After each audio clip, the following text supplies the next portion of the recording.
Tudo bem?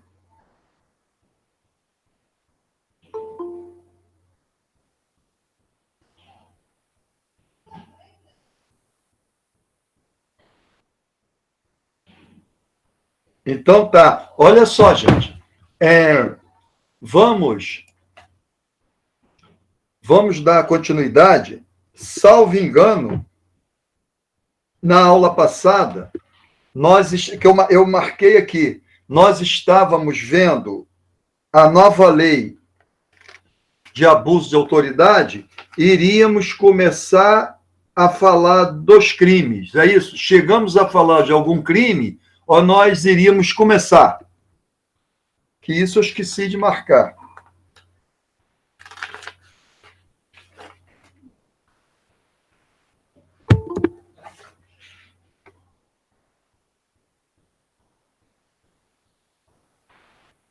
Bom, antes de começar, gente, eu quero falar com vocês que está se aproximando aí a época de fazer prova, verificação, tá? Então, agora eu já separei um material, vou começar a colocar lá na nossa sala de aula virtual e algum texto, alguma coisa para vocês lerem, mas vamos conversar um pouquinho a respeito das provas. Eu só estou esperando o professor Bruno me confirmar as datas, mas nós vamos fazer daquele jeito. No dia da prova, eu vou colocar cedo as questões e vou marcar para o dia seguinte, entendeu? Que aí dá tempo de fazerem as provas, eu corrijo e pronto. Tá? E gostaria que vocês evitassem, tá, de não fazer a prova. Tá? Vamos fazer a prova, não tem problema para resolver tudo isso logo de primeira. Tá? Então, olha só. Hoje, nós vamos acabar essa lei, e o primeiro crime é decretar medida de privação de liberdade e manifesta desconformidade com as hipóteses legais, pena de 1 a 4 anos. Tá? Mas antes de prosseguir, eu vou fazer uma observação com relação a um crime que aconteceu há pouco tempo e que está repercutindo muito aqui no Rio, no Brasil inteiro, mas no Rio principalmente, e que tem aspectos penais e processuais penais. E tem a questão dessa prisão, né, da medida de privação de liberdade. Esse caso. Tá? Eu estou falando isso porque hoje, nas turmas da manhã e a primeira turma da noite, o pessoal fez muita pergunta a respeito do que está acontecendo. Tá? Bom, então, o que é interessante falar por causa desse primeiro crime aqui é medida de privação da liberdade. Tá? É quando, por exemplo, o juiz determina a privação de liberdade de alguém sem observância da lei. Tá? Então, tem que fazer uma síntese para vocês entenderem bem.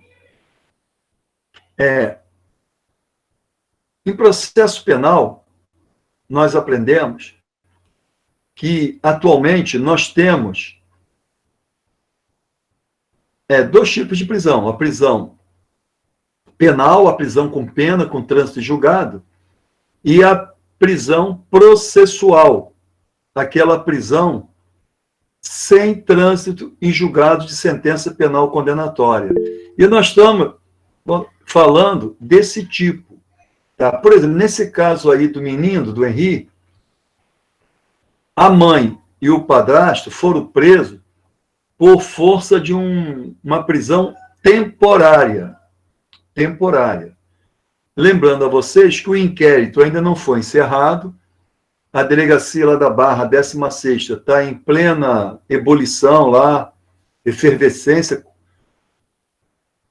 fazendo os preparativos para o relatório final, mas surgiram fatos que o juiz achou por bem decretar a prisão temporária. No caso, de 30 dias, que poderão ser renovados por mais 30, se tiver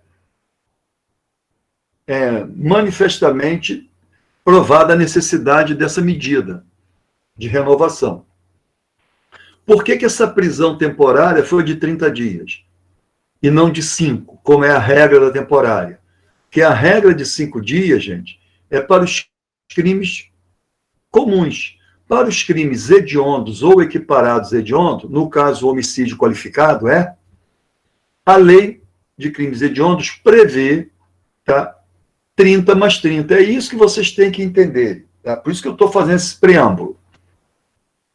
Vocês chegaram a um ponto do estudo que tem que começar a vislumbrar todo o ordenamento jurídico. Não é só uma parte. Você vai estudar aqui direito penal, processo penal ou uma lei especial, você tem que estar ligado, antenado em tudo isso. Então, você lendo a lei da prisão temporária, você vai ver que a regra é 5 mais 5. Mas a lei de crimes hediondos instituiu que essa prisão temporária será de 30 e mais 30. Então, eles estão presos temporariamente. E, conforme o comportamento, conforme está andando, a defesa está meio assim que contundente demais, está muito preocupado com a parte midiática do assunto, eu acho que está caminhando para transformar em preventiva. Tá? Hoje mesmo, o Tribunal de Justiça negou um habeas corpus que a defesa impetrou, dizendo que eles não poderiam ficar presos, impetrar um habeas corpus, porque a prisão seria ilegal. O tribunal entendeu que não. Bom, mas sem entrar no mérito, tá? Só para explicar essa questão da prisão temporária e o porquê de 30 dias. E, gente, seria um crime previsto nessa lei que nós estamos vendo, se essa medida decretada de privação da liberdade, ela ela fosse tomada essa medida em desconformidade com as hipóteses legais. E aí nós temos que ver o quê? Quais as hipóteses para a decretação de medida de prisão. Então, tem que saber se é prisão já com pena transitada de julgado, se é sem pena, essas coisas. Bom, aí é que diz, conforme eu disse, decretar medida de privação de liberdade e manifesta desconformidade com as hipóteses legais, tá? Detenção de 1 a 4 anos e multa. Parágrafo único, incorre na mesma pena a autoridade judiciária que, dentro de prazo razoável, deixar de. Então, olha só, gente, serve tanto para quem decretar a prisão ilegalmente, como também para o juiz que deixar de. Aí vem. Inciso 1º. Relaxar a prisão manifestamente ilegal. Vamos lembrar lá, gente, do processo penal. A pessoa é presa em flagrante. Em 24 horas, a autoridade policial que presidiu esse flagrante tem que apresentar o preso e o procedimento ao juiz determinado na organização judiciária local para a audiência de custódia. Audiência essa que tem vários objetivos. Primeiro, o juiz verifica a condição física de saúde do preso, para ver se ele não foi espancado, para ver se ele não está doente, coisa dessa natureza. Segundo, primeira coisa que o juiz vai ter que analisar é se aquela prisão é ou não legal. Se a prisão for legal, segue, ele tem uma escolha que vai fazer, que nós vamos ver logo, logo. Se a prisão for ilegal, aí o que dispõe a nossa lei? Para a prisão ilegal, nesse caso o juiz, boa noite, nesse caso o juiz vai ter que relaxar a prisão. Lembre-se, o relaxamento de prisão é uma sanção para prisão mal efetuada. Tá? Então, a prisão mal feita, sem estado de flagrância, o fato não era crime, etc., vai levar a que o juiz, nesse primeiro momento, fulmine essa prisão, né, ilegal através do relaxamento. Tá? Então, primeira coisa, ver se a prisão é ilegal e relaxar. É o que está dizendo aqui. Ó. Deixar de relaxar a prisão manifestamente ilegal. Aí depois vocês vão ver, se a prisão não for ilegal, o juiz tem que fazer uma outra, tá, atividade. Ou seja, ele vai ter que ver se é caso de transformar aquela prisão em flagrante em prisão preventiva. Mas aí tem que estar presente lá os requisitos, pressupostos dessa medida cautelar, que é a prisão preventiva, lá 312 CPP, etc.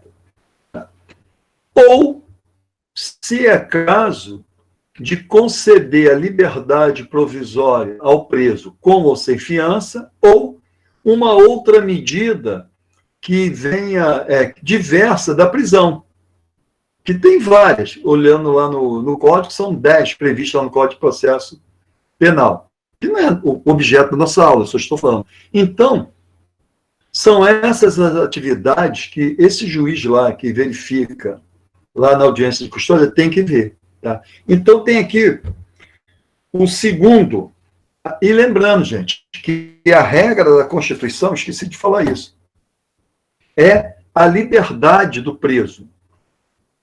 A pessoa no Brasil, em respeito, em observância ao princípio da presunção de inocência, a pessoa tem que permanecer em liberdade até o final da ação penal, do julgamento e dos recursos, só podendo ir para a cadeia quando transitar em julgada a sentença penal condenatória. Essa é a regra.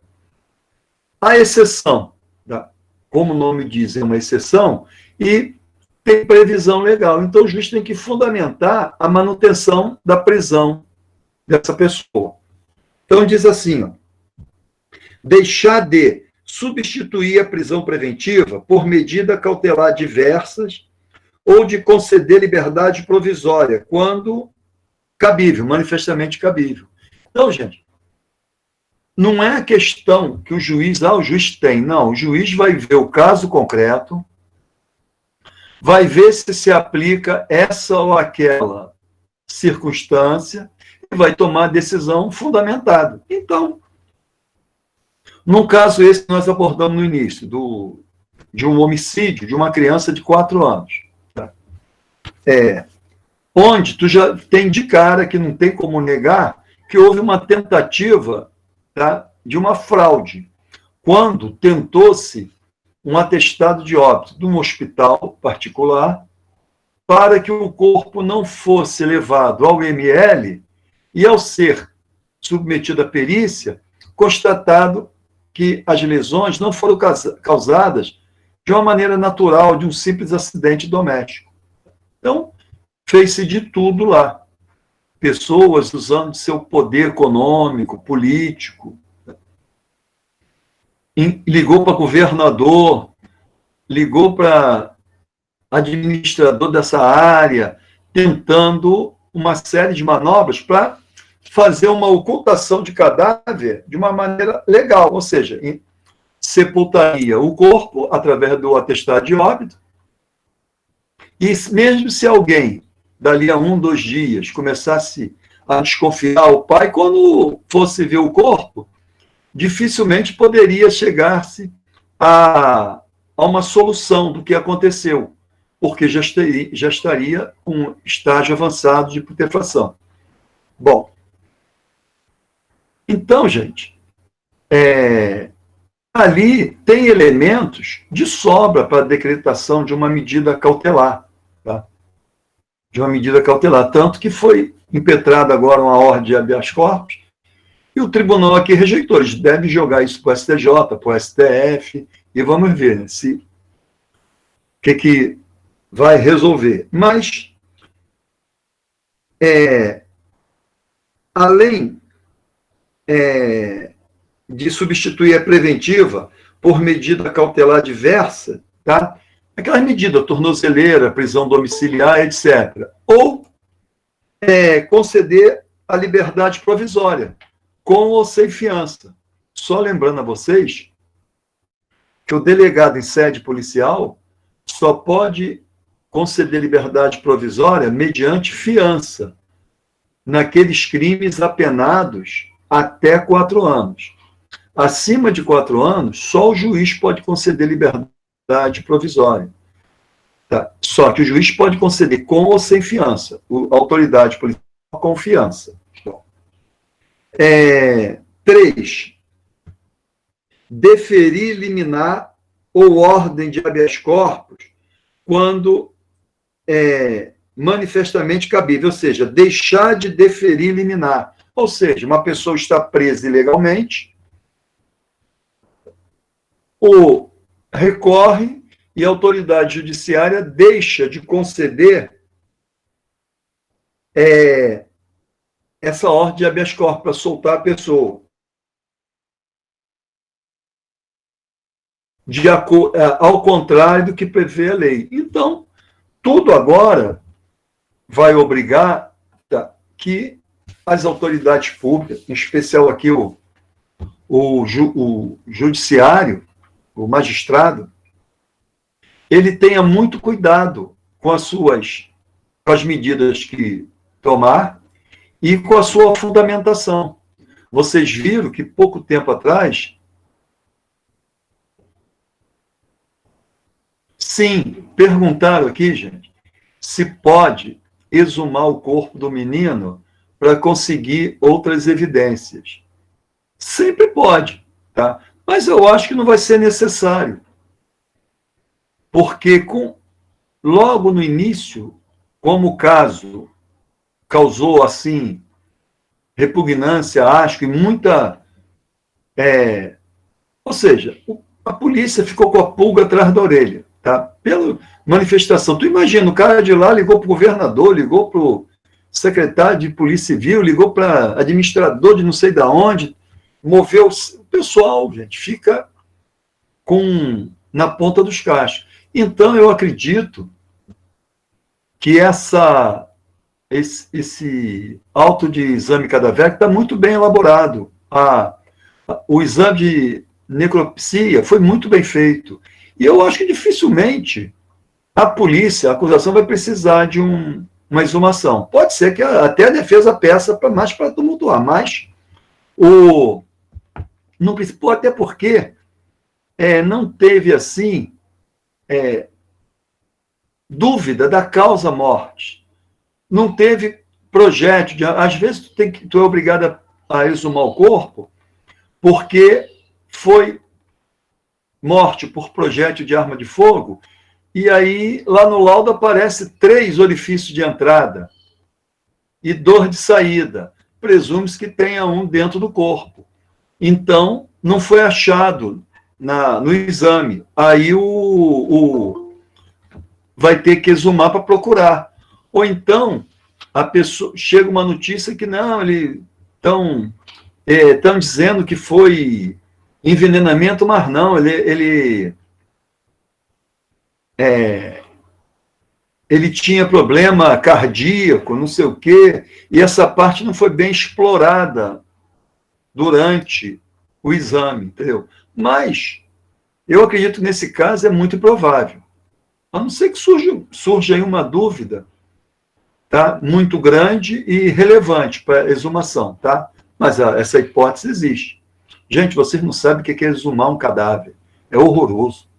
A primeira vez que eu fui na minha vida, ainda bem que eu sempre perguntava aos mais antigos, aí perguntei a um delegado cascudo, pô, meu, vou ter que fazer uma exumação, não sei o quê.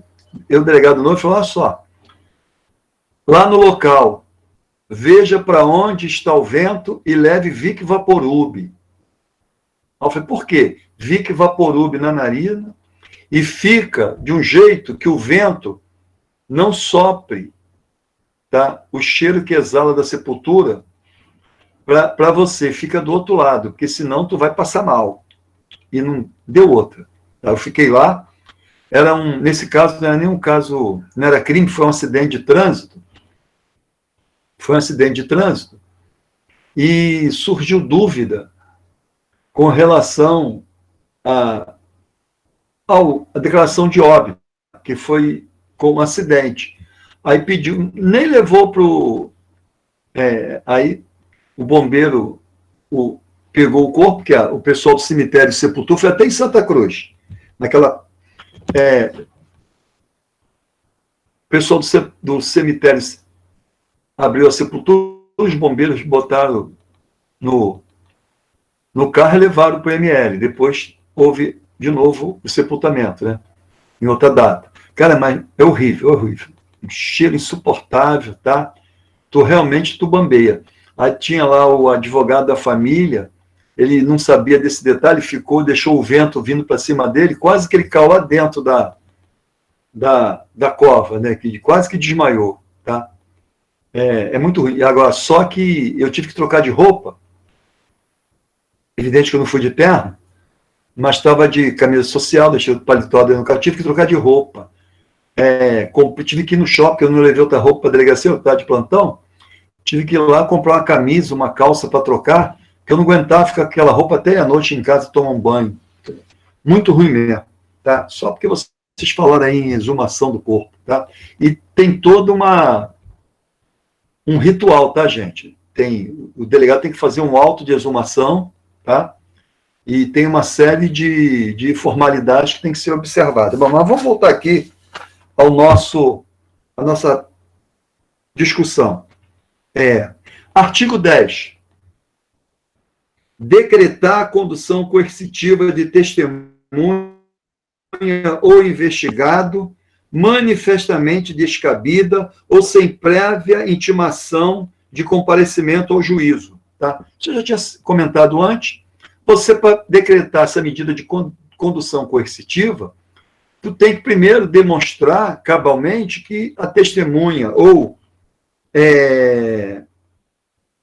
o investigado, ele não foi tendo sido devidamente intimado para aquela diligência, entendeu? Então, tu tem que juntar os autos, prova de que ele tomou conhecimento, né, foi devidamente intimado que tinha que comparecer.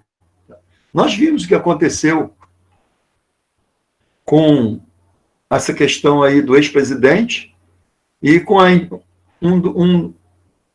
um dos argumentos utilizados lá pela defesa foi a condução irregular, ilegal do ex-presidente para depor, já que ele nunca tinha sido devidamente intimado. Tá? Bom, aí a pena é detenção de 1 a 4 anos. Aí vem o artigo 12. Deixar injustificadamente de comunicar prisão em flagrante à autoridade judiciária no prazo legal. Detenção de 6 meses. De 6 meses a 2 anos e multa. Parágrafo único. Incorre na mesma pena quem deixa de comunicar imediatamente a execução de prisão temporária ou preventiva à autoridade judiciária que a decretou. Deixa de comunicar imediatamente a prisão de qualquer pessoa e o local onde se encontra a sua família ou a pessoa por ela indicada. 3.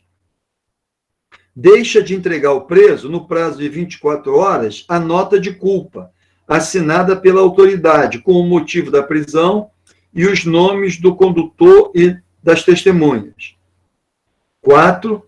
Prolonga a execução de pena privativa de liberdade, de prisão temporária, de prisão preventiva, de medida de segurança ou de internação, deixando sem motivo justo e excepcionalista de executar alvará de soltura imediatamente após recebido ou de promover a soltura do preso quando esgotado o prazo judicial legal.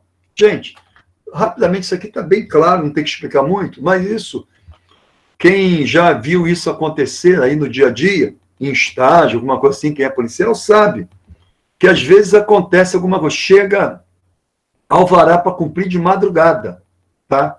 Tu não vai abrir uma cadeia, por questão de segurança, de madrugada para soltar um preso. Se você sabe que ele está para sair, você já deixa ele do lado de fora, numa sala, acautelado, tá? De fácil acesso, esperando chegar o alvará, que normalmente o oficial de justiça avisa. Agora, quando chega assim sem aviso, ninguém vai abrir, aí você tem como fundamentar, né? Que vai ser um risco desnecessário.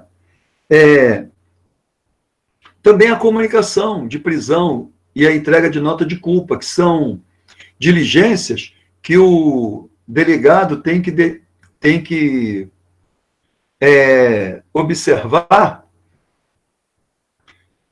quando da lavratura do flagrante, que inclusive pode gerar até nulidade do próprio auto de prisão em flagrante, porque o auto de prisão em flagrante, o flagrante pode ser ilegal por duas maneiras, prisão ilegal. Uma, materialmente, quando não há flagrante, e o delegado prende mal. Ou, formalmente, quando o delegado vê o flagrante, vê a situação de flagrância, mas ele erra e comete ali uma falha na formalidade do ato. Lembre-se, o delegado não é juiz, ele prende alguém, mas não é juiz, então ele tem que prender dentro do estrito espaço ali de manobra que a lei dá, tá? Lhe permite fazer isso. Então, tem formalidades a ser seguidas. Uma delas é entregar a nota de culpa para o preso, é avisar a família ou o advogado dele. Isso tem que constar lá no auto. Não é dizer que você tem que chegar e prende um cara em Campo Grande que mora na Mangueira e 3 da manhã lá em cima da Mangueira para comunicar ao pai dele que não tem telefone, que ele foi preso. Não, não é assim. Mas ele tem que fornecer meios hábeis de telefone, alguma coisa, para você comunicar, tá? Então, agora, se ninguém tem telefone, não tem como, tu vai comunicar como. Então, tu tem que fundamentar tudo. Senão, você pode incidir nesse delito aqui, tá?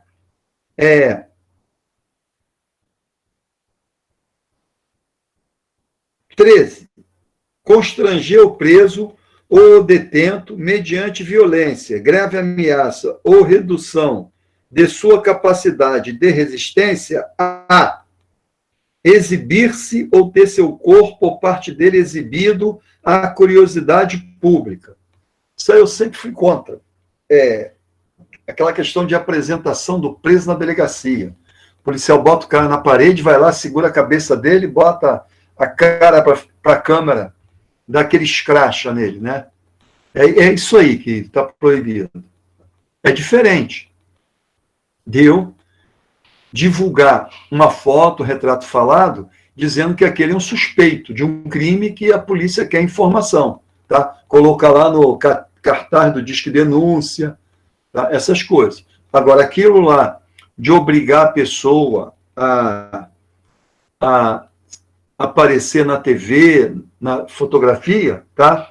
É que é proibido. Agora, se a pessoa quiser aparecer, quiser ficar famoso, aí nada impede, tá? Eu, particularmente, não gosto desse tipo, nunca fui de apresentar isso, não. Às vezes fazia porque recebia ordem superior, mas aí eu não participava disso, não, que eu acho um absurdo, tá? Não ajuda, só atrapalha, tá? E aquilo que eu falo, eu não gosto do bandido, mas uma vez que ele esteja cautelado, sob a responsabilidade do Estado, e no caso aí a polícia é quem está exercendo essa tutela dele, essa guarda física e moral dele, tu não pode permitir determinadas atitudes que vai acabar gerando problemas e não é o que a gente quer passar da imagem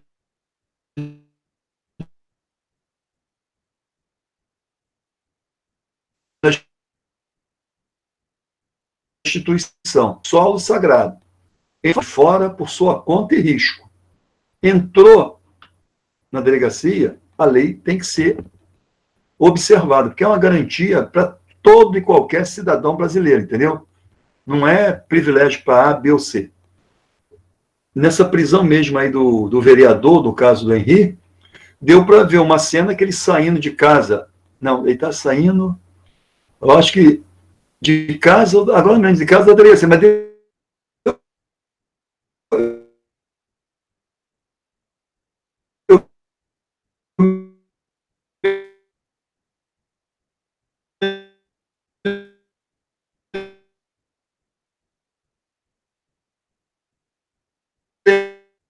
física e moral dele, não. Eu não sou, tá?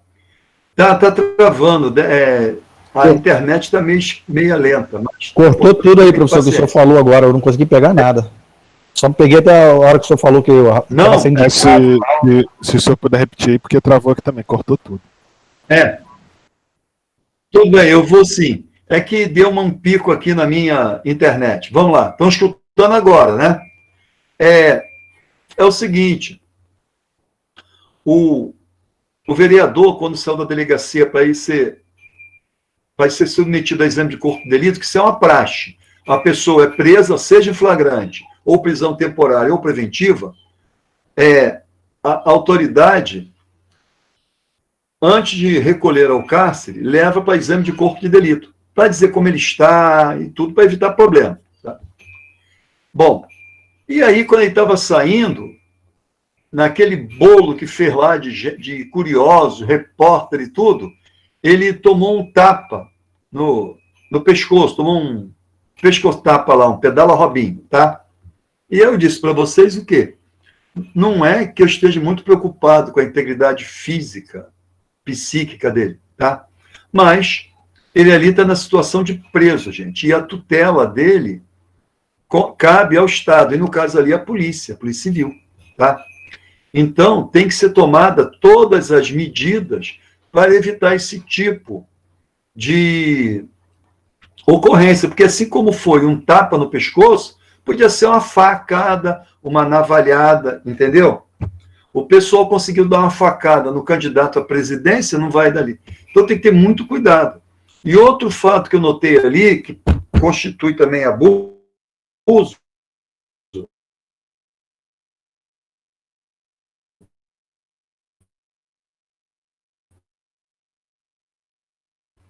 vinculante número 11 do SDADA, nos casos necessários e devidamente fundamentado por escrito.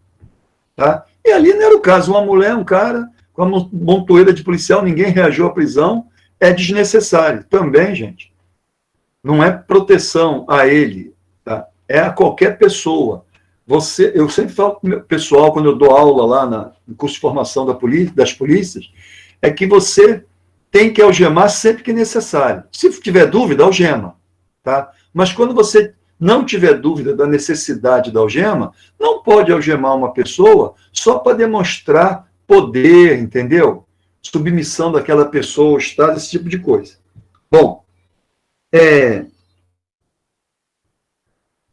o inciso 2º desse artigo 13 fala em submeter-se à situação vexatória ou a constrangimento não autorizado de lei. Já vi. O cara é preso, aí bota o cara para rolar no chão da delegacia, do batalhão, dizendo que aqui quem manda é a polícia, manda o cara botar roupa de baiana, essas coisas assim, tá? Terceiro, produzir prova contra si mesmo ou contra terceiro, tá? Então, não é a produção de prova dentro da lei, mas a produção de prova através de constrangimento. Tá, gente? Então, você não vai usar o constrangimento mediante violência ou grave ameaça. Agora, no talento, sim, tu chega e fala, ó, tu vai ter que... No caso, tem dois lá, né? O que tu faz ali? Separa os dois, fica um delegado com cada um e começa a falar. Manda um policial entrar, falar, cochichar lá e falar, olha só, tua mulher está dizendo lá que foi você que matou, que não sei o quê. É isso aí. Entendeu? E aí ele acaba... Não, essa filha da mãe, a gente segurou, falou que ninguém ia falar nada e pega. Aí você não usou o constrangimento, violência, tá?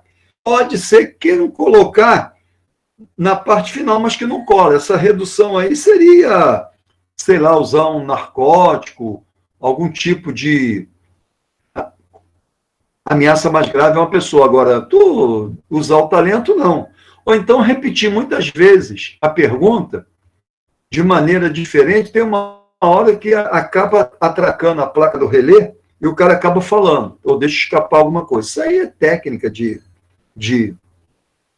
interrogatório e que você desenvolve ao longo dos anos, e tem cursos, você tem que fazer psicologia forense, tem lá a psicologia aplicada ao testemunho, uma série de coisas que você aprende, tá?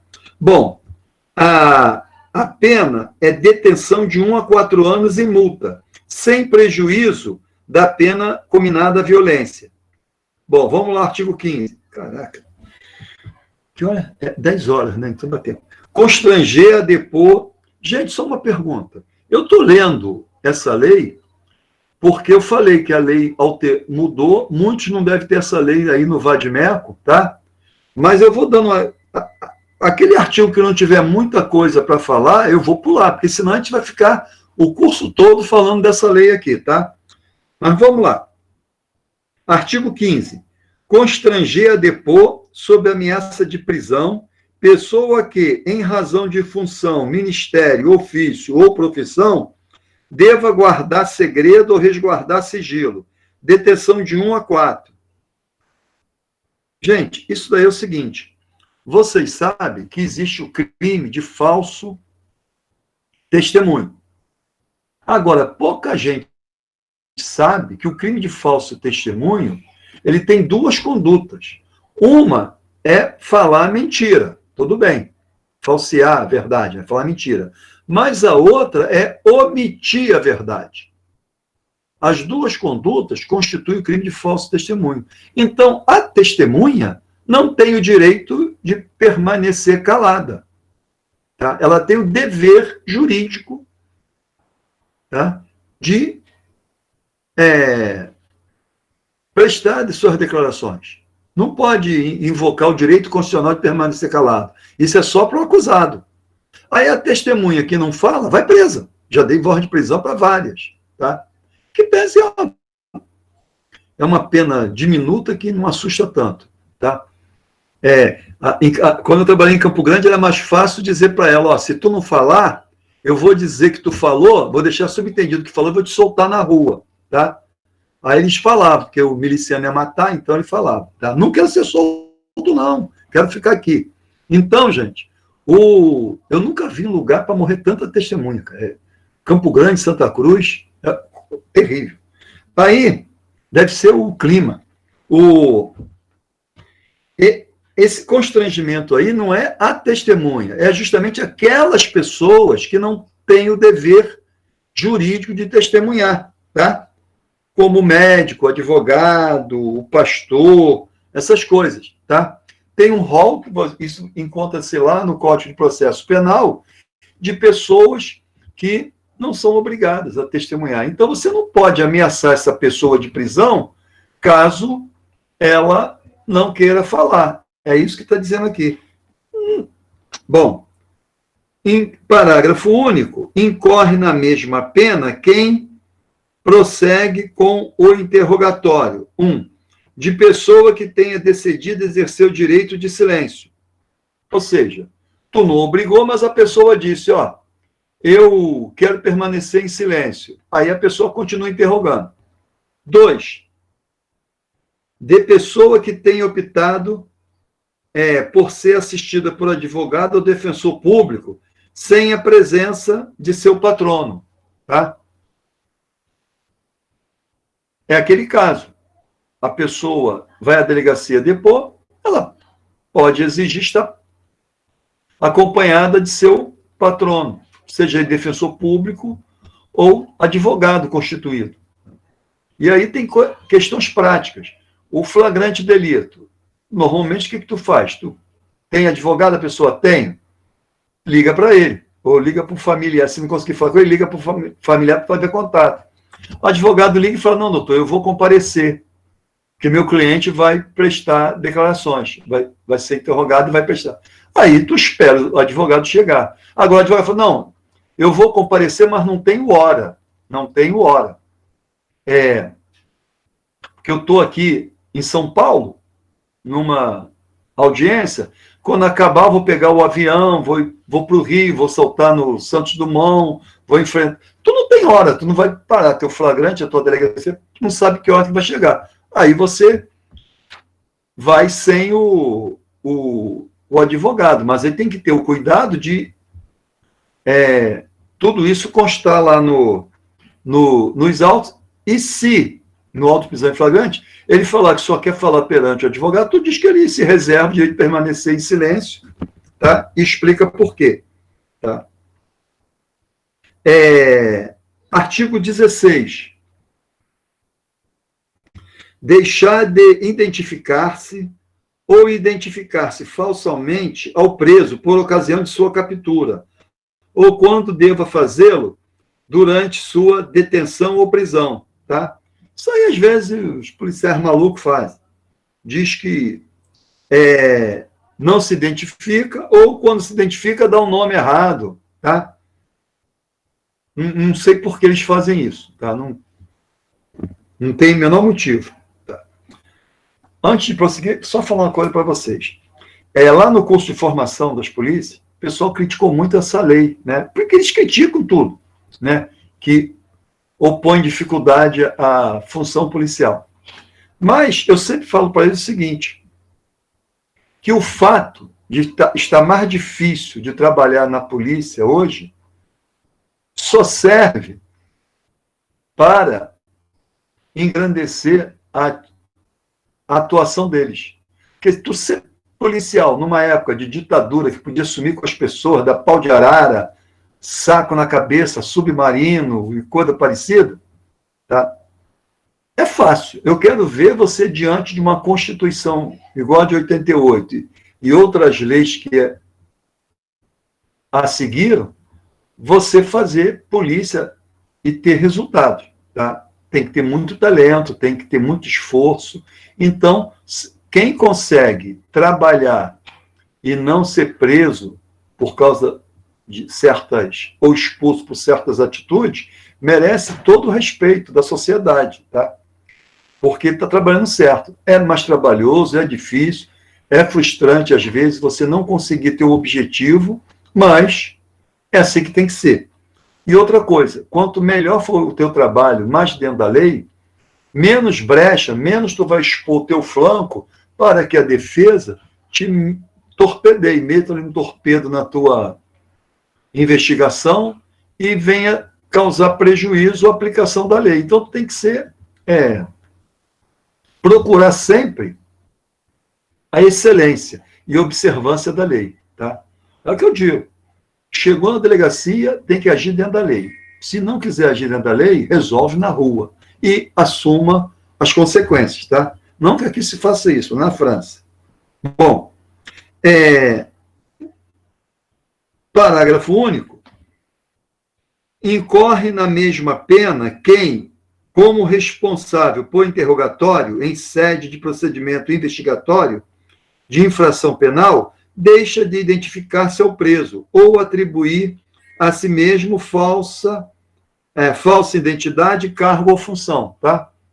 Também é comum. Tem os malucos dos policiais que diz que é o delegado, diz que é o escrivão do feito. Primeiro, quem tem que interrogar alguém na delegacia é o delegado. Tá?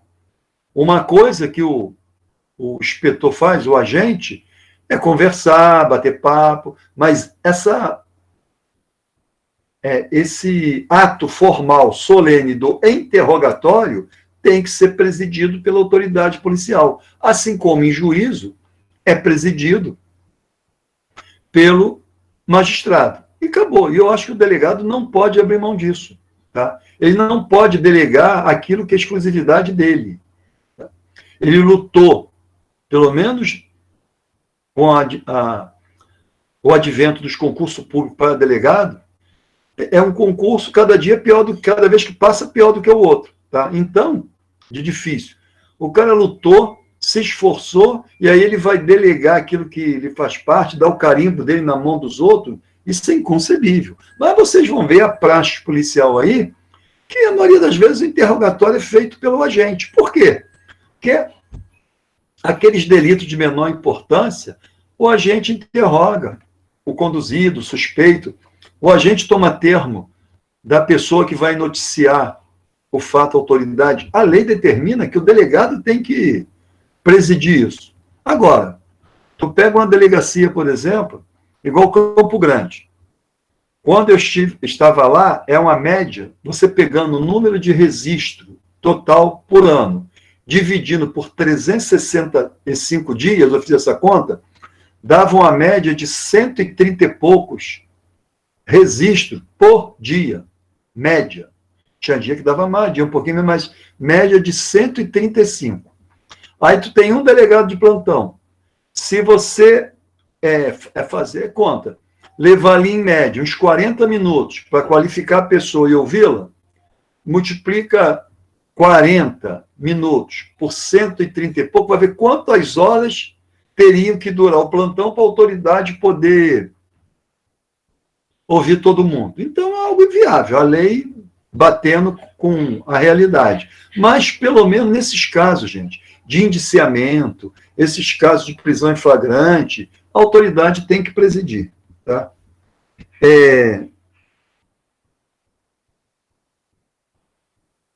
Parágrafo 18, 17 foi vetado. Submeter o preso a interrogatório policial durante o período de repouso noturno, salvo se capturado em flagrante delito ou que se ele, devidamente assistido, consentir em prestar declarações, pena de 6 meses a 2 anos. Esse daí não tem que falar nada, está tudo explicado. Artigo 16.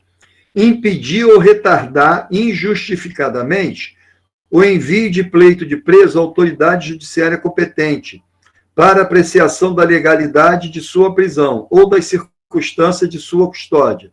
Detenção de 1 a 4 anos. Parágrafo único. Incorre na mesma pena o magistrado que, ciente do impedimento ou da demora, deixa de tomar as providências tendentes a saná-lo, ou, não sendo competente para decidir sobre a prisão, deixa de enviar o pedido à autoridade judiciária competente. Tá? Então, também não tem muito o que falar, é leitura simples. Artigo 20. Impedir, sem justa causa, a entrevista pessoal e reservada do preso com seu advogado. Tá? Detenção de 6 meses a 2 anos. Gente, isso aí nunca pôde. E principalmente agora. Tá? É o que eu falo para as pessoas. Tem que se obedecer às normas. É um desafio, é difícil, é desgastante, você se estressa, mas tem que seguir a norma. E o tal do solo sagrado entrou lá na delegacia, tem que obedecer às normas. É inconcebível você não deixar o preso se entrevistar com o defensor dele. Está escondendo o que você? Tá? Não está escondendo nada. E às vezes, muitas das vezes, isso é um handicap, é algo a seu favor, porque você declara lá em alguma coisa que o advogado estava presente. Só para ter, eu tive um caso quando eu estava lá na 25, Engenho Novo, tá? Engenho Novo, eu já devo ter contado isso para vocês, um camarada contratou um policial militar para matar a esposa, porque ele não queria mais permanecer casado, mas também não queria se divorciar, porque a religião dele não permitia o divórcio. Então, ele chegou à conclusão que o melhor era matar a mulher. Como era um covarde incompetente, contratou um policial que se assujeitou a isso, recebeu lá R$8.000 para matar a mulher do cara. Bom, nós começamos a investigar. No início, ele deu notícia. Foi parecido com esse caso aí do menino aí, do Henri. A notícia que chegou à delegacia é que ela tinha sido morta num latrocínio, mas a gente depois, investigando e vendo como se comportava o marido, isso e aquilo, descobrimos que foi, na verdade, um homicídio, né? E não um latrocínio. E aí, tanta pressão, interrogatório, 2, 3, 4 dias ali na delegacia, que não estava preso, para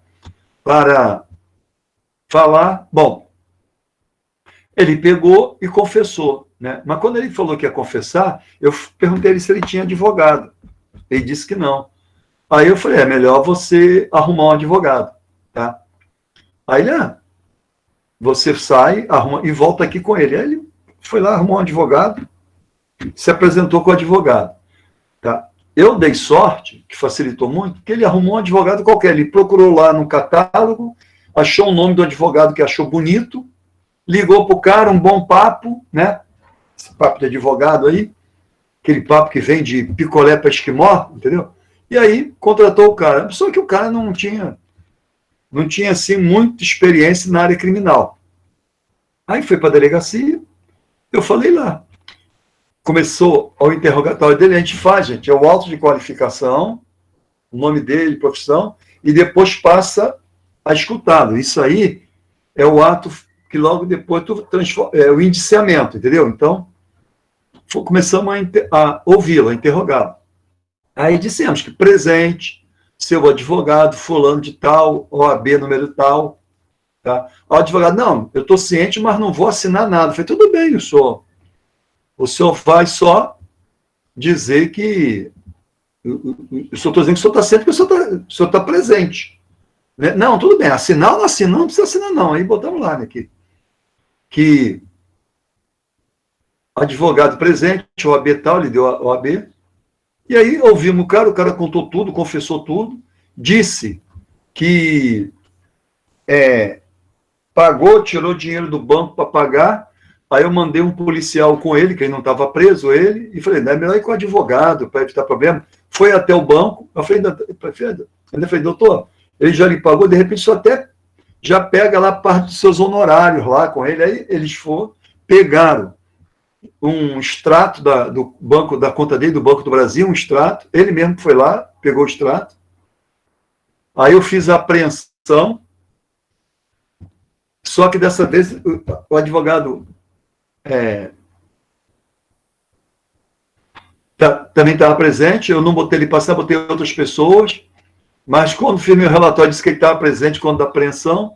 Aí lá na frente, quando mudou de advogado, óbvio, né, que nós conseguimos a prisão dele temporária, que depois virou preventiva, ele viu que ele estava mal assessorado juridicamente, aí trocou de advogado. Aí já era tarde, né? Porque o advogado ia dizer o quê? Que eu consegui essa prova de maneira ilícita, igual esse aí do caso do Henri está querendo fazer, que tem prova ilícita, que não sei o quê, que não sei o quê, que não sei o quê, entendeu? Isso aí é ânimos esperneandi, que ele está vendo que a investigação está muito bem feita e já está criando estresse para lá na frente tentar uma impugnação de prova por ilegalidade na sua obtenção, ou até convencer o jurado de que, tudo bem, está nos autos, mas não deveria estar, alguma coisa dessa natureza. Bom, vamos...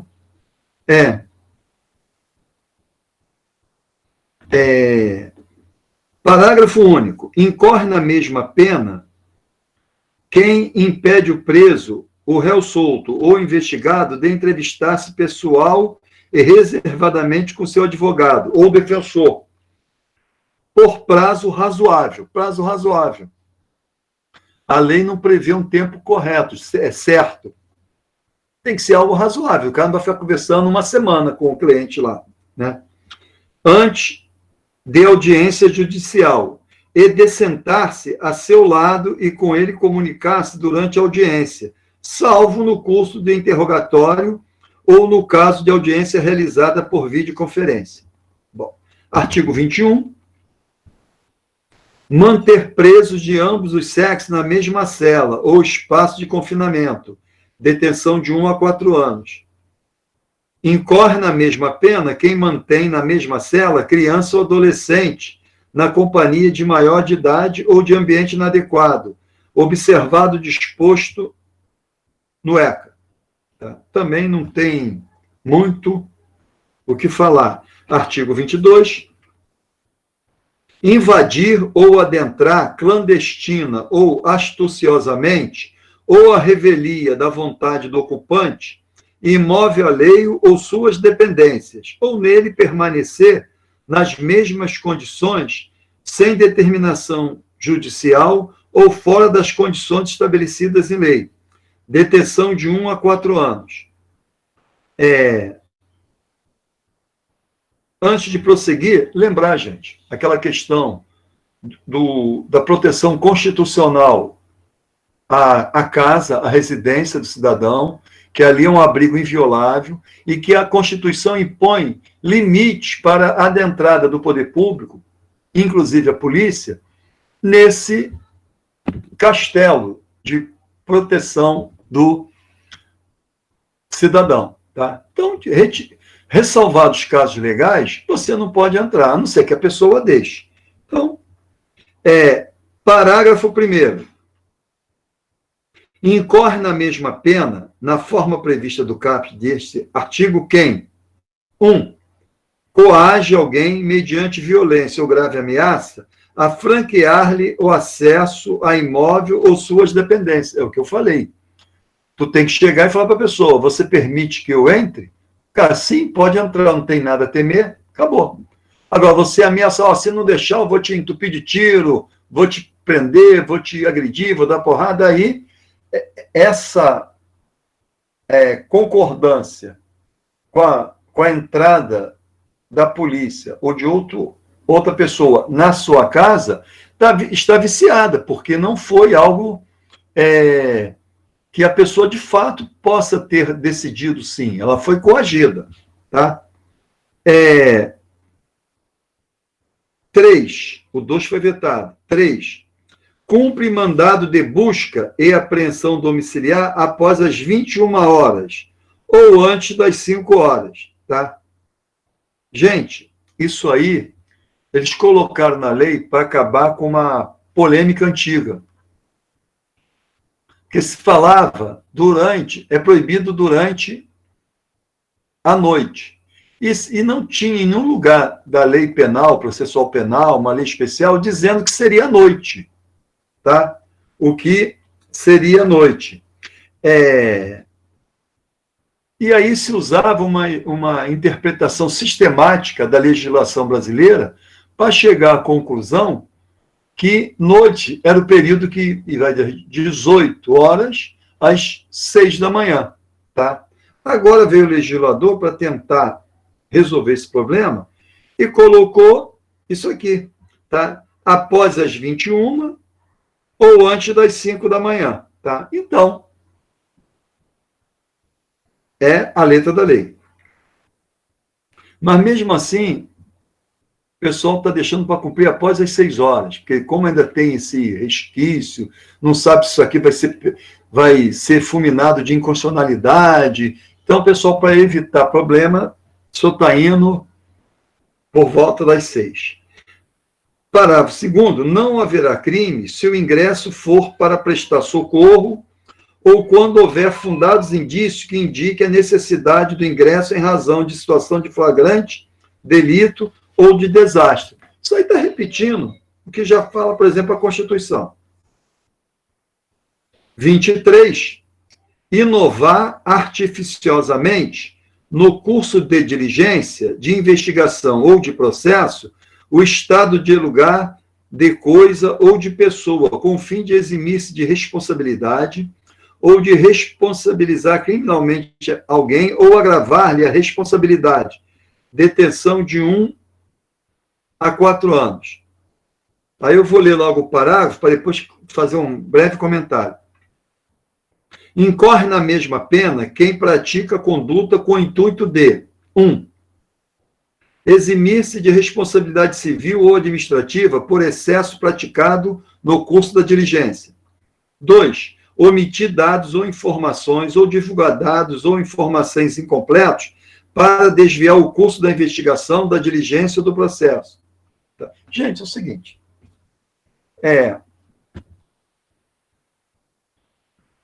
muito comum, eu já vi isso acontecer, em loco, já vi acontecer, e depois também em outras ocasiões apurei durante a investigação, que, por exemplo, policiais, no auto de resistência, por exemplo, né, quando o policial mata uma pessoa e alega que foi para se defender, ou defender terceiro, tá? A gente tem lá um nome lá de auto de resistência que a gente chama. Mas muitas das vezes isso não existiu. Ou se existiu, não foi bem como ele está contando. Então, para melhorar o lado dele, ele vai lá, inova, ele troca a realidade das coisas, põe uma arma na mão da pessoa, tá? Põe droga, põe radinho de comunicação, tá? Põe outra coisa qualquer. Ou ele muda o corpo de local, muda o carro de local, tá? Então, tudo isso causa grandes transtornos à investigação, tá? Porque você vai ficar mais longe da verdade real. Então, isso aí foi agraciado nessa lei com esse crime, tá? Eu já vi caso, teve um caso, agora eu quero me lembrar qual foi foi no Morro, agora me esqueci qual foi a favela, mas aparece, teve uma troca de tiro, tá? Teve uma troca de tiro entre policiais que realmente subiram o morro, que tinham que subir, com os traficantes lá local. Mas depois da troca de tiro, ficou um cara ferido. E não tinha arma na mão dele. Tá? Não tinha arma na mão dele. Ficou ferido. Pode ser um bandido que foi ferido e alguém levou a arma dele, mas pode ser também um morador, um trabalhador que ficou na linha de fogo e levou o tiro. Aí aparece uma cena, depois foi apurado, em que o policial pega uma arma, põe uma luva na mão do policial, pega uma arma, põe na mão do bandido e dá uns 2 tiros para uma parede. Tá? E aí depois eles acabam de executar o cara e diz que o cara reagiu. Tá? Isso está filmado. Tá? Outra vez foi no Recreio, na delegacia do Recreio. Deram um tiro na perna de um rapaz que de fato estava assaltando. Ele estava com um comparsa assaltando, tá? Mas a polícia chegou, o comparsa conseguiu fugir e ele foi capturado. Levaram o cara para um terreno baldio, perto de um posto, e obrigaram o cara a dizer onde ele guardava a rede esportiva, para quem vendia, quem era o parceiro dele. Como ele não quis dizer, deram um tiro na perna do cara. Tá? E aí levaram ele para a delegacia, disseram que tiveram que dar um tiro, porque eles reagiram a prisão. Mas não tinha nem arma, a arma era de brinquedo, segundo ele. E aí essa filmagem, tá, chegou até a delegacia. Eu não sei se alguém disse para o delegado que os PM, antes de irem para a delegacia, pararam naquele terreno baldio e dispararam a arma de fogo. O delegado foi lá e a câmera do posto pegava, porque vale sentido, pegou essa filmagem, gente. Então, isso é a realidade. Felizmente, não são todos os agentes públicos que fazem isso, mas fazem, tá? Então, está aí como abuso de autoridade. Artigo 24, constranger sob violência ou grave ameaça funcionário ou empregado de instituição hospitalar pública ou privada a admitir para tratamento pessoa cujo óbito já tenha ocorrido, com o fim de alterar local ou momento de crime, prejudicando sua apuração. Detenção de 1 a 4 anos ou multa. Além das... Gente, isso aí é o típico desfazimento de local, tá? Já vi vários casos. Favela, a Patamo entra, troca tiro e socorre os bandidos que trocaram tiro com eles. Chega no hospital, cadáver. Aí tu vai falar com ele e fala, não, doutor, eu não sou médico para saber se está morto. Aí tu olha para o cara e fala, cara, não precisa ser médico. O cara tomou um tiro de fuzil 7,62 da cabeça. Quem já viu, entra aqui, aqui atrás sai o cérebro. Vocês já viram alguém se manter vivo sem cérebro? Estou falando, sai cérebro, sai tudo. Né? É que eu sempre falo, tem gente que vive com pouco cérebro ou usa pouco cérebro. Agora, viver sem cérebro não pode. Tá? Então, o cara tinha lá 323 tiros e meio. Socorri o cara para o hospital para desfazer o local, entendeu? Dificultar a perícia e, assim, ter algum tipo de vantagem. Né? Ou porque fez algo errado, não sei. Tá? Então, isso agora ficou claro que é um crime de abuso de autoridade. Ficou bem melhor para trabalhar nessa condição. Tá? Quem trabalha certo, para apurar esse. Tá? Artigo 25. Proceder à obtenção de prova em procedimento de investigação ou fiscalização por meio manifestamente ilícito. Detenção de 1 a 4 anos e multa. Parágrafo único. Incorre na mesma pena quem faz uso de prova em desfavor do investigado ou fiscalizado com prévio conhecimento de sua ilicitude. É aquela prova ilícita que o pessoal põe para dentro dos autos, ou do procedimento investigatório, ou até de fiscalização, de prefeitura, essas coisas. Tá? Tem muito o que falar, não. Artigo 27. Requisitar a instauração ou instaurar procedimento investigatório de infração penal ou administrativa em desfavor de alguém à falta de qualquer indício da prática de crime, de ilícito funcional ou de infração administrativa. Detenção de 6 meses a 2 anos. Parágrafo único. Não há crime quando se tratar de sindicância ou investigação preliminar sumária, devidamente justificado. Gente, isso aí é a falta de justa causa. Tá? Lá nos Estados Unidos eles falam causa provável. Toda hora tu ouve eles falar isso nas polícias de lá, no FBI. Causa provável, causa provável. É a justa causa. O delegado, por exemplo, ou o chefe de uma repartição ao a instaurar um procedimento administrativo disciplinar, um PAD, ele tem que ter um mínimo tá, de indício, de lastro probatório. Tá? Não é chegar e falar, não, eu estou indiciando fulano porque foi ele.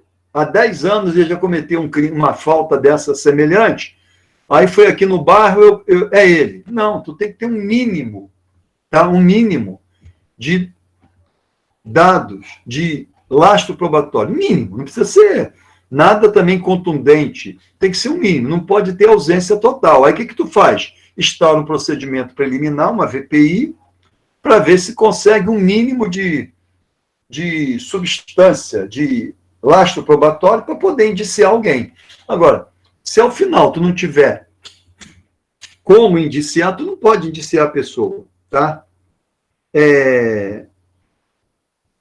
28.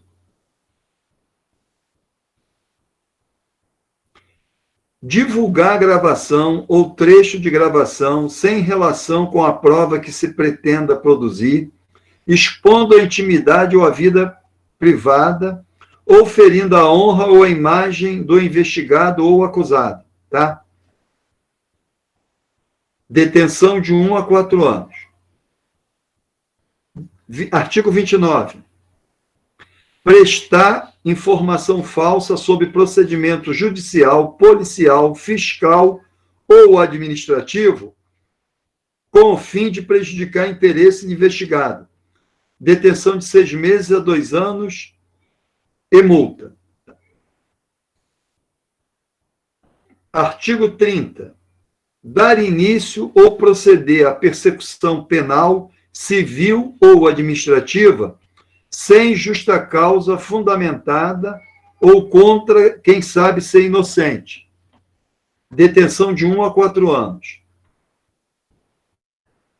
Artigo 31, estender injustificadamente a investigação, procrastinando-a em prejuízo do investigado ou fiscalizado. Detenção de 6 meses a 2 anos e multa. Parágrafo único. Incorre na mesma pena quem, inexistindo prazo para execução ou conclusão de procedimento, o estende de forma imotivada, procrastinando em prejuízo do investigado ou fiscalizado. Artigo 32, negar ao interessado, seu defensor ou advogado, acesso aos autos de investigação preliminar, ao termo circunstanciado. Essa investigação preliminar, gente, é o que a gente chama de VPI na delegacia, tá? Ao termo circunstanciado ou ao inquérito ou qualquer outro procedimento investigatório de infração penal, civil ou administrativa, assim como impedir a obtenção de cópias, ressalvado o acesso a peças relativas a diligências em curso, ou que indique a realização de diligências futuras, cujo sigilo seja imprescindível. Pena, detenção de 6 meses a 2 anos, ou seja, é dar livre acesso à investigação. Só não podendo o investigado ter acesso àquelas diligências em andamento que vão acabar sendo prejudicadas se ele tiver acesso. Por exemplo, a escuta telefônica, que vai ter uma busca e apreensão amanhã, então tu não põe essa informação, tu não dá, tá? Artigo 33. Exigir informação ou cumprimento de obrigação, inclusive o dever de fazer ou de não fazer, sem expresso amparo legal, tá? Detenção de 6 meses a 2 anos. Parágrafo único. Incorre na mesma pena quem se utiliza de cargo ou função pública ou invoca a condição de agente público para se eximir de obrigação legal ou para obter vantagem ou privilégio indevido.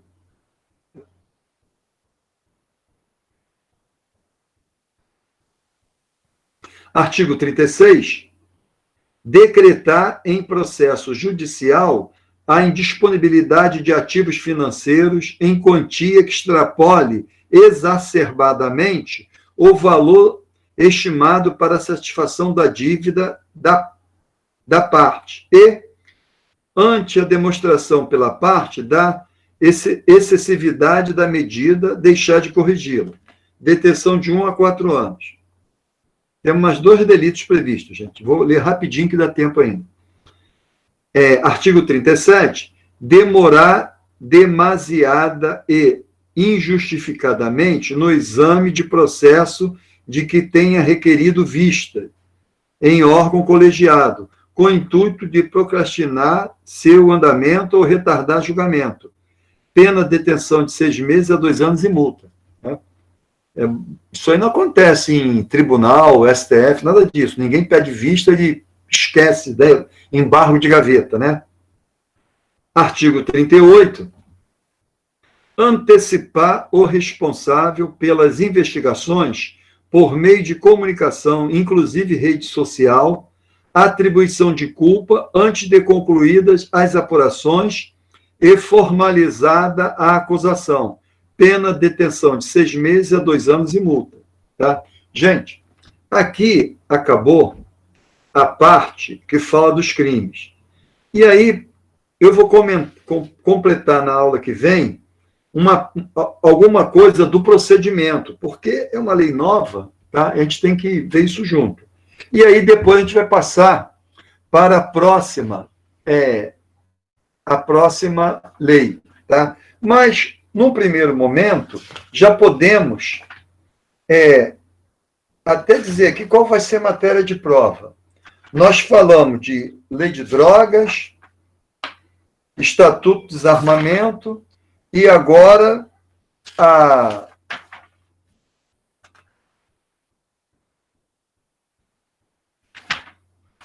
o abuso de autoridade. Então, já fica aqui, tá, estabelecido que essas leis serão alvo de nossa verificação, tá legal? Que vai ser tranquila, sem estresse. Tá legal, gente? Vamos parar por aqui, que eu já não aguento mais falar, e também que vai entrar na parte de procedimento, a gente tem que começar e acabar na próxima aula, tá?